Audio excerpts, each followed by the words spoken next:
देह ऐसा महान हो, अपमान मान समान हो। नहीं ऊंच नीच का भेद हो, नहीं हर्ष हो न विषाद हो। न किसी से बैर विरोध हो, न कहीं भी प्रेम प्रमाद हो। न किसी से बैर विरोध हो, न कहीं भी प्रेम प्रमाद हो। मैं अनंत ब्रह्म अखंड हूँ, मुझे प्राप्त यह ही प्रसाद हो। मेरा देह समान हो, अपमान मान समान हो। मेरा उस जगह मुकाम हो, जहाँ एक राधे श्याम हो। मेरा उस जगह पे मुकाम हो, जहाँ एक राधे श्याम हो।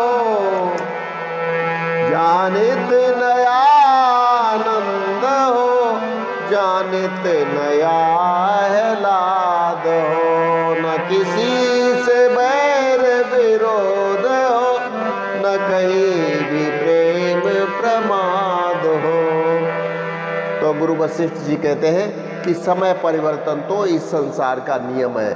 यहाँ सुख दुख का पहिया हमेशा घूमता रहता है, कभी खुशी तो कभी गम, भगवान तेरी माया, कभी धूप तो कभी छाया। इसीलिए इस संसार संग्राम के अखाड़े में कुश्ती लड़ने के लिए बड़े ही अनुभव की जरूरत पड़ती है।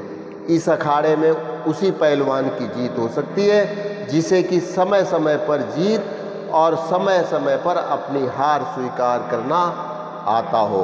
अपनी शारीरिक व मानसिक क्षमता को खर्च करना भी जिसे अच्छी तरह से आता हो, तभी आप इस मृत्यु लोक में कोई महान कार्य करके इस कर्म भूमि में कर्म योद्धा के रूप में जाने जा सकते हैं। सबसे पहले आप ज्ञानवान बने, गंभीर बने, धैर्यवान बने, निष्काम व निस्वार्थ भावना से परहित के कार्य करें।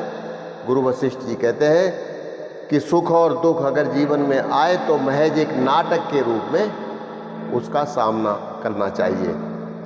जैसे एक बहुत अच्छा उदाहरण है, नाटक या नौटंकी में एक राजा होता है और वह अपने राज दरबार में सिंहासन पर बैठा होता है। तभी उसके दरबार में कोई याचक या कोई कवि आ जाता है। राजा प्रसन्न होकर उसे 5000 सोने की मुद्राएं प्रदान करने का आदेश सुना देता है। और जब वह नाटक खत्म होता है तब वही राजा पर्दे के पीछे खड़ा होकर लाइन में अपनी बारी का इंतजार करता है। 500 रुपये की फीस की प्रतीक्षा कर रहा होता है और निर्देशक से कहता है, लाओ भैया जल्दी करो, मेरी फीस दो, हम जाएं, देर हो रही है। तो बस इसी का नाम जिंदगी है। कहाँ तो वो राजा 5000 सोने की मुद्राएं दान कर रहा था और कहाँ 500 रुपये की फीस के लिए इंतजार कर रहा है। तो बस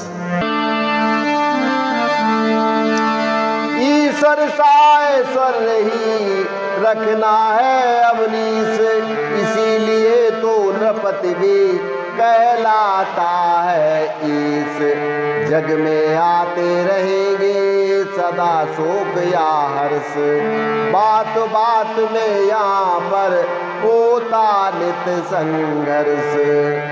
ऐसे संग्राम अखाड़े में वे पहलवान लड़ सकते हैं जो समय समझ चढ़ सकते हैं, कुसुमय निहार पढ़ सकते हैं। इन सब घटनाओं में रहकर मस्तिष्क हृदय भी ठीक रहे।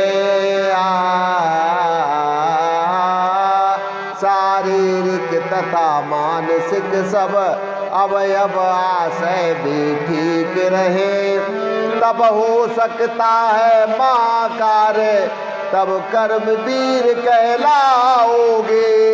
जब उसके पहले जानबान गंभीर धीर बन जाओगे। ऐसा बनने का मार्ग यही निष्काम हृदय करना होगा। परहित कर्तव्य लक्ष्य रख कर निज स्वार्थ स्वल्प रखना होगा। सुख दुख सामने आए जो वह धर्म देह के ही समझो।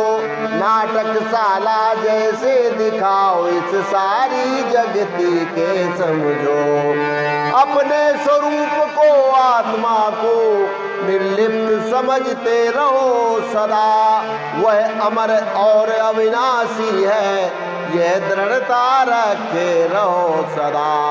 बाल्यावस्था की ये शिक्षा छात्रों की बड़ी कमाई है।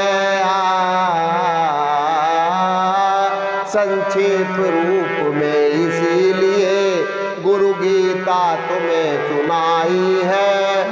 नित्य प्रति एकांत में करना थोड़ा ध्यान। सर्वव्यापक शक्ति से लेना यह वरदान। सर्वव्यापक शक्ति से लेना ये वरदान। तो आज के लिए इतना ही, कल फिर मिलते हैं। नमस्कार, जय श्री राम।